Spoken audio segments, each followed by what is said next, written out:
Boa tarde, oitavo ano. Estou gravando uma série de podcasts para facilitar os estudos de vocês em casa. A saudade da sala de aula é grande, mas por enquanto vamos a outras estratégias para colocar nossas aulas em dia. Espero que vocês estejam se cuidando e que gostem desse podcast. O tema de hoje é Revolução Industrial. Nessa primeira tela, vocês podem ver uma cena do filme Tempos Modernos, com Charlie Chaplin. Esse é um filme que eu indico para aprender um pouquinho, né, a respeito da Revolução Industrial, mas de uma maneira mais leve, extremamente divertida. É uma comédia, mas não deixa de ser também uma crítica social. Vale a pena.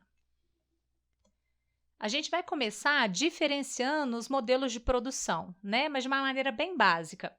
O artesanato, que geralmente é feito por um único indivíduo, né? Esse indivíduo faz todas as tarefas, todas as fases do processo produtivo, e, portanto, obviamente, o lucro também é dele. A manufatura, né? Que é um modelo já coletivo de produção. A gente já tem uma especialização, então nós já temos várias pessoas participando do processo e cada uma delas faz uma tarefa, já há uma especialização, mas as ferramentas usadas e até um maquinário rudimentar, eles são muito extremamente simples, né? Então a gente passa do artesanato para a manufatura e aí a gente chega então, que é o que nos interessa, na maquinofatura, que é a introdução das máquinas, da tecnologia no processo de produção, o que vai acelerar absurdamente a quantidade de mercadorias produzidas, né? E isso vai mudar por completo as nossas relações sociais. É por isso que a gente chama de revolução industrial, né? A ideia de revolução é a ideia de uma mudança muito drástica, uma mudança que vai realmente alterar a sociedade. Bom, na Inglaterra, quando a Revolução Industrial começou, as condições de trabalho eram extremamente precárias, né?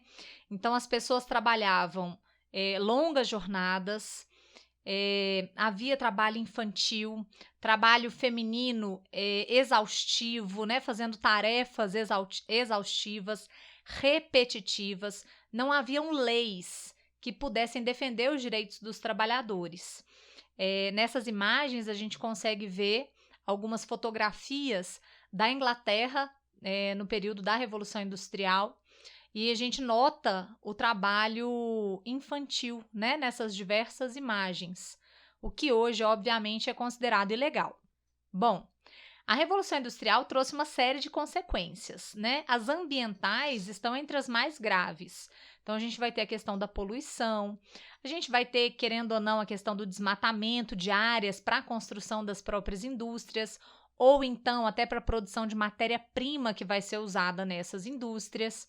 A gente vai ter uma geração de lixo imensa, né? Uma quantidade imensa de lixo e a gente hoje não sabe direito o que fazer com esses resíduos, com esse lixo que sobra do processo industrial, mas é claro que ela vai gerar também um conforto nunca antes imaginado pelo ser humano. Então a gente vai ter uma vida muito mais confortável depois da Revolução Industrial. No entanto, esse conforto não chega para todas as pessoas da mesma forma. A Revolução Industrial ela vai aumentar a desigualdade entre as pessoas. E a gente vai acabar criando aí uma sociedade de consumo, ou seja, é uma sociedade que consome além daquilo que ela precisa, na verdade, muito além daquilo que ela precisa, né? A globalização ela foi ampliada de maneira muito significativa com esse processo da Revolução Industrial, porque era necessário expandir os mercados, era necessário que as pessoas pudessem comprar e vender essas mercadorias pelo mundo todo, justamente para poder alavancar as indústrias. Não daria certo você produzir e não ter gente para consumir. Fica uma outra dica aí, um curta-metragem chamado O Ser Humano Capitalista. Eu sei que muitos já assistiram, mas aqueles que não viram, vale a pena dar um pulinho lá no YouTube e assistir esse vídeo. Temos o link aí na parte de baixo da imagem. E ele vai contar a relação do ser humano com o ambiente e com o consumo desde o período primitivo, né, até chegar na sociedade contemporânea e no século XXI. Bom, a gente sabe que a Revolução Industrial, então, trouxe uma série de alterações significativas e que não haviam direitos para os trabalhadores. E é por isso que vão surgir movimentos que a gente chama de movimentos operários. Após, né, esse processo de industrialização, esses 3 movimentos que eu vou citar para vocês ocorreram na Inglaterra, mas alguns deles acabaram chegando a outras partes do mundo posteriormente. Então, a gente tem o ludismo, que é um primeiro movimento, que mostra a insatisfação dos trabalhadores. Eles vão quebrar o maquinário para mostrar essa insatisfação. O cartismo, que foi um movimento muito mais político e extremamente inteligente.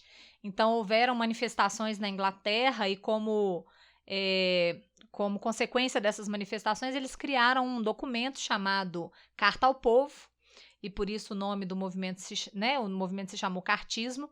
E nessa Carta ao Povo, eles vão pedir uma série de coisas que permitam aos operários, aos trabalhadores das indústrias, participar das decisões políticas na Inglaterra. Um exemplo é o pagamento de salário para políticos. Na realidade, nessa época, na Inglaterra, a pessoa que se envolvia com a política, ela não recebia para exercer a sua função.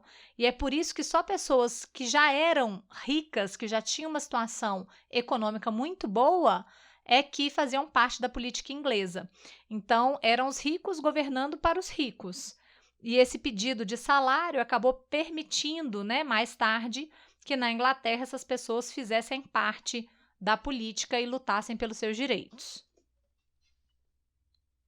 Temos também o sindicalismo, que é um movimento que a gente percebe nos países atualmente, porque ele se esparramou pelo mundo afora, que é a formação dos sindicatos, que é uma instituição que defende e que luta pelos direitos dos trabalhadores. Em geral, o sindicato ele é formado pelos próprios trabalhadores das categorias que eles defendem. Estou colocando aí para vocês um mapa mental, para vocês terem aí uma ideia geral da Revolução, né? Tá muito bem dividido. Ali fala do pioneirismo inglês, né, no cantinho de amarelo, a ascensão da burguesia no século XVIII, com as revoluções inglesas, a acumulação de capitais que poderiam ser investidos nas indústrias, a invenção da máquina a vapor, a expansão que acontece numa primeira fase pela Inglaterra e França, e as máquinas usavam como base de queima o carvão. A segunda fase, que já vai se disseminar pela Europa, Estados Unidos e Japão, e que tem como base o petróleo. E a terceira fase, né, com as novas tecnologias de massa, e aí a gente vai ter isso esparramado pelo mundo afora. Essa Revolução Industrial vai gerar um conflito aí entre operários e burgueses. No final das contas, a gente vai ter, inclusive, como consequência futura dessa Revolução Industrial, a formação de alguns países socialistas, em que os operários vão tomar o poder, mas essa é uma outra história. E as consequências da Revolução Industrial que estão ali em lilás, né? Um lilás, um roxo, falando a respeito da exploração que vai ocorrer em alguns locais de menor desenvolvimento industrial para conseguir matéria-prima, mão de obra e mercado consumidor para os produtos industrializados, e a questão do crescimento desordenado, da poluição ambiental e da ameaça ao futuro da vida na Terra, né? Então, era isso. Espero que vocês tenham gostado. Um grande beijo, se cuidem mesmo. Até mais!